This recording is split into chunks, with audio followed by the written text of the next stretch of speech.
Mga kapuso, ramdam pa rin ng ilan nating kababayan ang naging epekto ng bagyo, gaya sa Malabon City na maraming lugar ang binaha. Kaya naman marami sa mga kapuso natin dyan na basa ang important documents o di kaya nangangailangan ng calamity loan para makabangon. Yan ay hatid natin sa ating serbisyo on the spot. Andyan sina Ate Sue at Juancho. Good morning! Kamusta ang pagbibigay serbisyo nyo dyan? Good morning, guys! Yes, magandang umaga ulit mga kapuso. Nandito pa rin kami sa Barangay Tugatog, Malabon.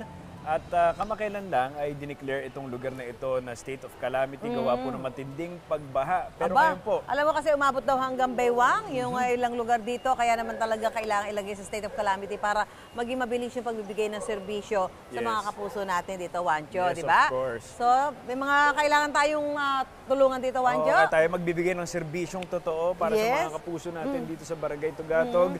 Katulad po ni Mami. Ano po ang pangalan po natin, Mami? Pasita po Rosata. Ay, Madam, ano po ang concern natin dito ngayon? Ay, concert ko po, ano yung, kung po pwede ano ng calamity. Kasi yung nabahaan kami, tapos ano nga, sa likod. Opo, sa bahay niyo po yan. So, housing loan. Housing loan. Itatanong ko sana po kung pwede makapag-loan yung asawa ko. Ayan, sige po, Madam. Sasamahan po namin kayo sa pag-ibig. Tutulungan po namin Dito kayo. tayo sa pag-ibig. Halika, Juancho. Ayan, ako. At dahil si nanay ay mayroong i-inquire kung pwede sila mag-loan sa pag-ibig, ay kakausapin din natin, Juancho, itong taga-pag-ibig. Ito, makakasama natin si Miss Sally Banal. Ayan, si Miss Sally Banal. Siya po ang pag-ibig pan NCR South Makati. Siya po yung area manager. Ma'am Sally, good morning. Ano yung mga requirements para doon sa mga maglo-loan? Opo, para po sa mga maglo-loan ng calamity, ng pag-ibig calamity loan, kinakailangan po first fill out an application form, magpa-present po ng isang ID, loyalty card plus kasi doon po natin ipapasok yung kanilang loan, doon po natin i-disburse at saka proof of income. Okay, magkano yung maximum loan na pwede? It's 90% of the total savings ng member. So for example, ang kabuang ipon mo na ay 50,000 pesos, so you get 90% of that, parang mga 45,000. Tapos gaano katagal ang processing? Well, it should not be exceed 3 days, 3 working days. So mabilis po or even shorter than 3 days. Okay, yun,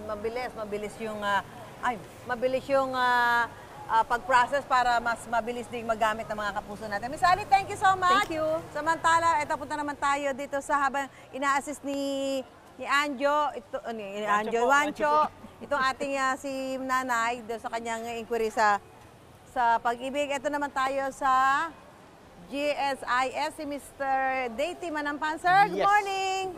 Good morning! Ito, may mga kapuso tayo dito na kailangan mag-loan sa GSIS. Ano ba ang requirement po? Mamandang-handa na pong GSIS. As early as July 24, ang Malabon po is as early as July 25, pwede na pong mag-loan lahat ng government employees. Yes, hindi na po kami na po mismo lumalapit sa mga LGUs kahit na work suspension, pre-process namin as early as July 24, province of Cavite, pwede na. What's so special about this, ma'am? Dahil po medyo hindi maganda yung tatlong bagyo yan. So ginawa naming special, 3 buwan po yung period of availment. Okay. So that's 20,000. Okay. Up to maximum of 40. The interest is 6%. Deduction is 2 months after. Tapos gaano katagal ang processing? Ma'am, mabilis lang po. Isang oras, isang araw? 2-3 minutes. Wow! Okay na yan, makukuha agad. Hindi po, makikredit. Makikredit agad? Agad. Ang galing naman. Sir, thank you so much. At ito na po yung ating Maraming salamat. nanay. Sir, thank you ha. Thank you so much. Punta naman tayo dito sa PSA. Ito naman po para doon sa mga nasira yung mga dokumento. Napaka-importante ng dokumento na pag nabasa at nasira, kailangan ma-replace agad natin. Si Ms. Minda Vargas po ang ating makakausap. Siya po ang registration officer ng PSA. Ma'am, good morning. Yes, ma'am, good morning. Ayan, so may mga nag-ano na po tayo dito. Yes, ma'am. Mga birth certificate, kung ano man yan, marriage certificate. Paano ba ang proseso ng pag-request nila? Okay, ma'am. Kung ano ang yung kukunin nila, ma'am, kung magre-request sila ng birth, kukuha lang ng form ng birth. Ito, mga Tapos, form? fill up the form, Okay. then proceed na po sa step 1 for the screening, tapos the payment, the encoding, tapos releasing na, ma'am, after 10 to 15 minutes. So, ibig sabihin po ngayon, pag may nag-ano ng birth certificate, ngayon din makukuha nila. Yes, ma'am. Wow, napakabilis naman po Yeah. nito. At talaga, pwede ba halimbawa hindi makakapunta yung tao para i-process yan. Pwede yung mga kinatawan, representative. Pwede po, ma'am. Basta may authorization letter at Authorization saka letter, ID. Ayun, kung hindi ako makakapunta, Yes, ma'am. magpadala kayo ng kinatawan. At magkano ba yan sa processing fee? Depende. 155, ma'am. Depende sa kukunin nila. Pag birth certificate, marriage certificate, death certificate, 155 each. Ang galing na. Pero pag sinumar, 210. Thank you po, Ma'am Sally. Ayan, nakakatuwa naman Yes. to. Kasi Opo. parang ngayon pag nag-apply kayo dito, halimbawa, birth man yan, marriage, Mars, death, or death, lalo na kung yan naman lang nabasa, meron na kayong mga dating file. Makukuha nila ngayon. Agad-agad, Oo, syempre, oo. pwedeng-pwede yan dito sa ating mga booth. Ngayon dito. Ayan. Babalik tayo dito sa Pag-ibig, Wancho, Lika. Meron tayong mga online question. May mga tanong ho yung mga nanonood sa atin dito sa Pag-ibig. Nako, yung demand ng Pag-ibig. Kasi nga, lalo na kung nasiraan kayo ng bahay, opo. di ba? Madami meron mga na tanong po ang kayo. ating mga Ito. kapuso. Oo. Ito, tanong natin. Sa Pag-ibig calamity loan, kailangan po ba na walang existing loan like ST loan? Ano yung ST loan? STL. STL? Opo. Salary? A short-term loan. Short term. Opo. Hindi mo mahaang lugar kung saan nakatira, pero still affected ng habagat yung kabuhayan. Pero buong probinsya ang nalagay sa state of calamity. Pwede pa rin po bang mag-apply sa Pag-ibig CL? Thanks po sa pagsagot, ma'am. Opo. So sa unang katanungan, kung kayo po ba ay may existing short-term loan, pwedeng mag-calamity loan? Yes po, pwede po, provided nakapaghulog na kayo or meron na kayong amortization na 6 na buwan. Okay, now doon naman sa pangalawang tanong kung po pwedeng mag-loan kahit hindi kayo apektado pero nadeklara na state of calamity ang inyong lugar, po pwede po. Ayun. Opo, ano po yung requirements nun? Same lang din po. Same lang rin po, you have to fill out an application form, pero ang ating pong pag-a-apply, marami hong pamamaraan. Ang pinaka-convenient po, pinaka-mabilis would be online Okay. through the virtual Pag-ibig. So papasok na kayo sa website ng Pag-ibig Fund. Andun Or sila. para po sa mga katulad nating, sa mga kasamahan po natin dito sa Malabon City, no, pwede rin pong, nandun pa rin po syempre yung over-the-counter, you fill out an application form and you go to any Pag-ibig Fund office. Submit yan. So this application form, an ID, a valid ID of the member, and then sabi ko nga po yung loyalty card plus kung saan ipapasok ang proceeds ng ating loan. Ayan, I hope Maraming na sagot salamat po, natin ma'am. yung tanong ng isa natin nanonood para doon sa kanyang inquiry about dito sa Pag-ibig. Magbabalik po kami para sa ating servisyo totoo. Mula rito sa Barangay Tugatog sa Malabon. Back to studio po tayo. Samantala, aga ng pila ng mga kapuso natin sa Malabon para sa ating serbisyo on the spot. Kasama dyan ang Pag-ibig at GSIS para tulungan ng mga kapuso natin sa pag-a-apply ng calamity loan. Pati na rin ang PSA para naman sa pagkuha nila ng mga birth certificate. So ayan, tuloy-tuloy lang ang pagbibigay natin ng serbisyo dyan kasama sina Mami Sue at si Wancho. Hi guys, marami na bang nakapag-apply sa mga hatid natin serbisyo dyan? Yes, mga kapuso, nandito po rin tayo ngayong umaga sa Barangay Tugatog sa Malabon po at tuloy-tuloy pa rin ang aming pagbibigay ng serbisyong totoo para sa mga kapuso natin dito.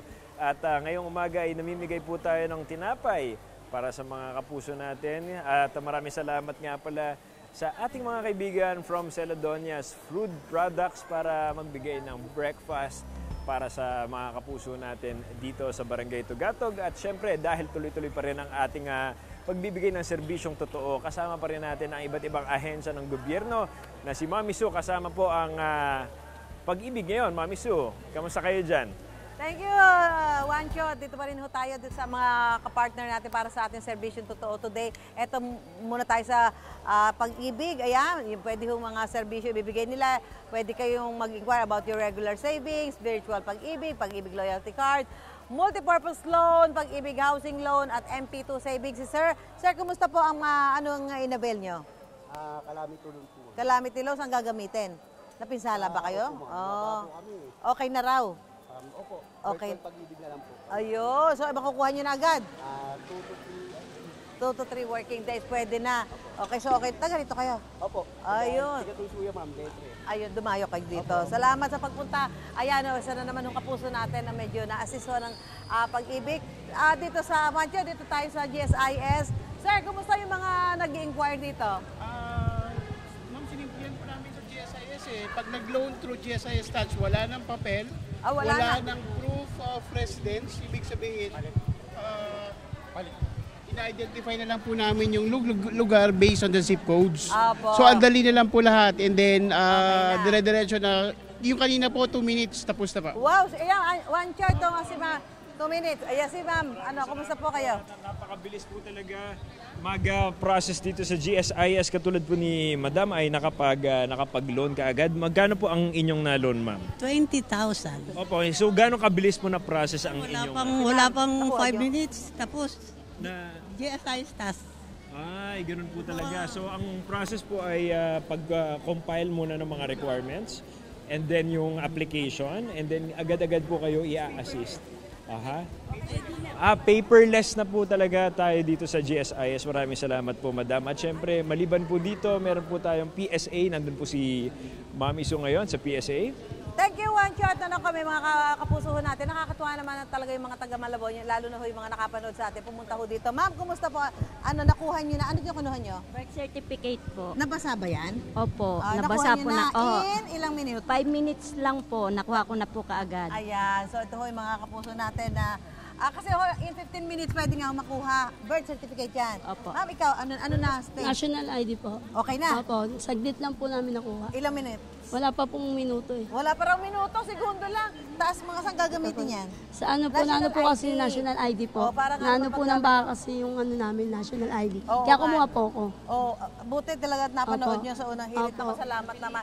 Napakalaking bagay ho kasi ngayon yung mga dokumento na kailangan gamitin pag may mga transaction, di ba, Juancho? Opo, especially kapag nasalantay yung mga gamit nyo. Oo, nabasa. Siyempre, napaka-importante niya talaga.